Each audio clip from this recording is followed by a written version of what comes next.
Well, Montana voters will be considering 5 ballot measures in the upcoming election. And one that's not receiving much attention would limit local government's ability to regulate concealed weapons. MTN's Jonathan Ambarian takes a closer look at Legislative Referendum 130.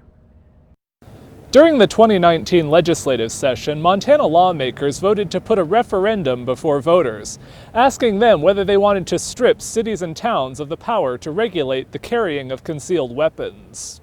LR-130 would remove an exception in state law that specifically gives local governments the authority to regulate concealed carry. It would also take away their power to restrict unconcealed firearms except in publicly owned and occupied buildings, and their authority to take action to prevent groups like felons and those with mental illnesses from possessing guns. State Representative Matt Regier, a Republican from Columbia Falls, sponsored the proposal. He says it came about after Missoula approved a city ordinance requiring background checks on all gun sales or transfers. That ordinance was eventually overturned by the Montana Supreme Court. Regier says he wants to avoid a patchwork of different regulations across Montana. Concealed weapon permit holders, such as myself, we want to follow the law. That's why we get permits. So having city ordinances all across the state, you travel from east to west and there's 20 different ordinances you've got to know about, like that's making it impossible to even follow the law. So let's keep it uniform underneath state and federal laws.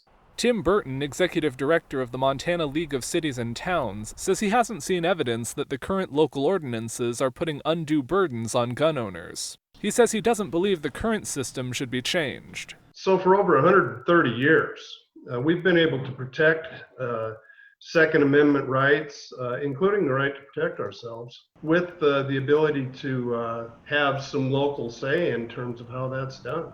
Regier says he doesn't believe gun policy should be handled at the local level. He says enough protections exist in state and federal law to keep guns out of prohibited places and away from felons and those with mental illnesses. I'm a local control guy, but I'm not for local control when it's infringing upon our rights. Burton says he believes LR-130 would create too many questions and take away from the predictability of existing rules. It will be confusing. It's going to cause a lot of litigation.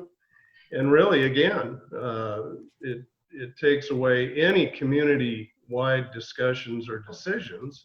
LR-130 is almost identical to another bill Regier proposed during the 2019 session.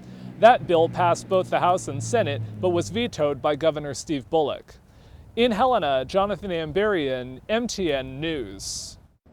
The other measures on this year's ballot include I-190 and CI-118, which are part of a marijuana legalization effort.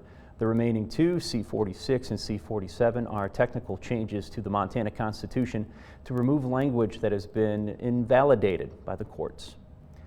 And next on the news at 5, how campaigns are trying to make sure college students get out and vote.